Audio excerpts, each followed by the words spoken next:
안녕하세요. 1단원 소화, 교과서 158쪽부터입니다. 사진을 볼게요. 코끼리가 엄청 큰 건 여러분도 알고 있죠?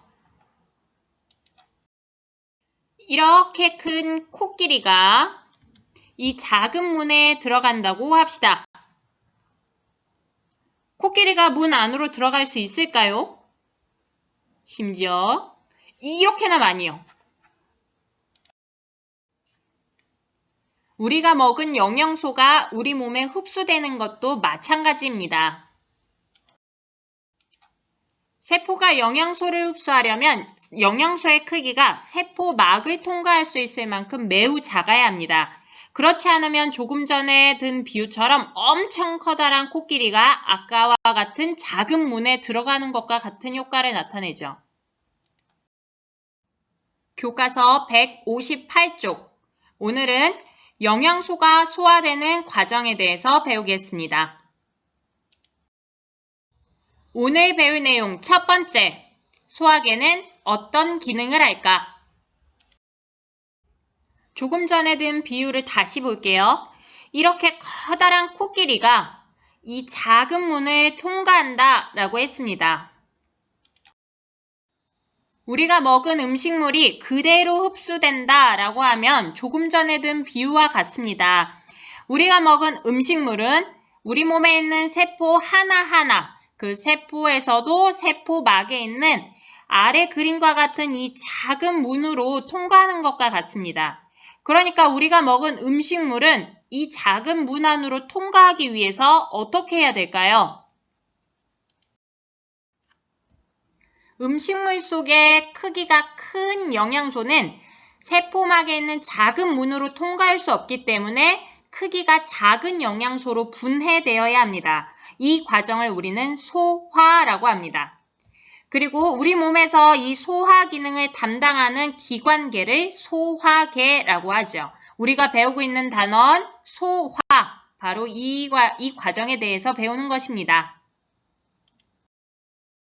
자, 그러면 사람의 소화계에 대해서 한번 살펴보도록 하겠습니다. 소화계라는 건 소화를 담당하는 기관계라고 했죠. 여기 나와 있네요. 임, 식도, 간, 쓸개, 위, 이자, 소장, 대장, 얘네들이 모두 다 우리 몸에서 소화를 담당합니다. 그러면 우리가 먹은 음식물은 어떻게 전달되는지 한번 보도록 합시다. 먼저 우리가 먹은 음식은 입을 통해서 이렇게 먹죠. 입으로 들어간 것이 어디로 가느냐? 식도를 거칩니다. 그 다음에 얘는 위로 가네요. 위로 간 것이 꼬불꼬불꼬불 여기 지금 소장으로 왔어요. 소장을 통해서 이제 대장으로 갑니다. 대장으로 가서 얘가 나중에 항문으로 나오게 되는 거죠. 오늘 우리가 공부할 내용 두 번째, 소화 효소는 어떤 일을 할까요? 먼저 실험 영상을 보겠습니다. 여러분들 교과서 159쪽입니다. 치매작용. 여러분들 159쪽 실험 내용 2번 과정입니다. 시험관 A, B에 35에서 40도씨의 물에 10분 정도 담가두라고 했어요. 이 과정은 왜 하냐면 침용액에서 치매작용은 우리 몸의 체온 36.5도 이 부분, 이 온도일 때 가장 활발하게 일어납니다. 그래서 우리 체온과 비슷하게 만들어주려고 이 과정을 넣은 거예요. 그러면 결과를 하나씩 볼게요. 먼저 첫 번째, 얘 A, 녹말용액에 증류수 넣은 것. 이건 B, 녹말용액에 침용액 넣은 것. 시험관도 마찬가지입니다. A, 녹말용액에 증류수, 녹말용액에 침용액을 넣어준 거예요. 이때 여기 페트리 접시에 있는 것은 아이오디나 칼륨용액의 색깔 변화를 봤어요. 얘는 청람색이 되었네요. B 같은 경우는 아이오디나 칼륨용액 그대로예요. 변화 없이 그대로 갈색입니다.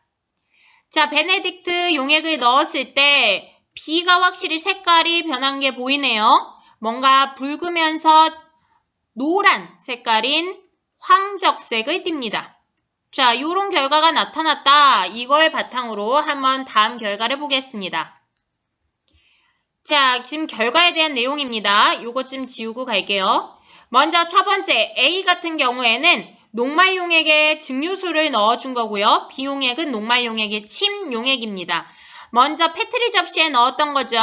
얘가 아까 무슨 색으로 바뀌었었죠? 청남색으로 바뀌었었어요. 즉 청남색이 됐다는 건 녹말이 있다라는 걸 우리 알 수 있었죠. 근데 페트리 접시 B에 있던 거는 얘는 변화가 없었어요. 그래서 갈색 그대로였습니다. 그렇죠? 자, 이번에는 시험관에 넣었던 거예요. 그때 A 같은 경우에는 얘는 별 반응이 없었습니다. 근데 B 같은 경우에는 색깔이 약간 붉은색이면서 노란, 아까 황적색을 띈다라고 했었어요. 황적색이 띈다라는 건 여기에 당이 있다라는 거였죠. 그러니까 녹말용액, 당연히 녹말이 있으니까 녹말이 검출되는 거 맞아요. 그런데 침을 넣어줬더니 녹말이 검출되지 않았습니다. 그리고 여기에 뭐가 대신 검출됐냐면 당이 검출됐어요. 아, 녹말이 침에 의해서 당으로 되었구나 라는 것을 알아보는 실험이었습니다. 앞에 실험에서요. 녹말이 침용액에 의해서, 그러니까 침에 의해서 뭐가 됐죠? 당이 되었습니다. 지금 여러분들 이거에 대한 구조를 잘 몰라서 그렇지 사실 녹말은 굉장히 큰 영양소예요. 크기가 커요. 반면에 당은 크기가 작은 영양소입니다. 얘는 이따만큼 크면 얘는 이렇게 작아요. 그러면 이렇게 큰 영양소가 작은 영양소가 되는 과정에 침이 한 역할을 한 거네요. 그럼 우리 이제 용어 하나 보도록 하겠습니다. 이렇게 크기가 큰 영양소를 크기가 작은 영양소로 분해해주는 이런 물질을 우리는 소화효소라고 합니다. 아, 침 안에 이런 소화효소가 들어있었구나 라는 걸 알 수 있습니다.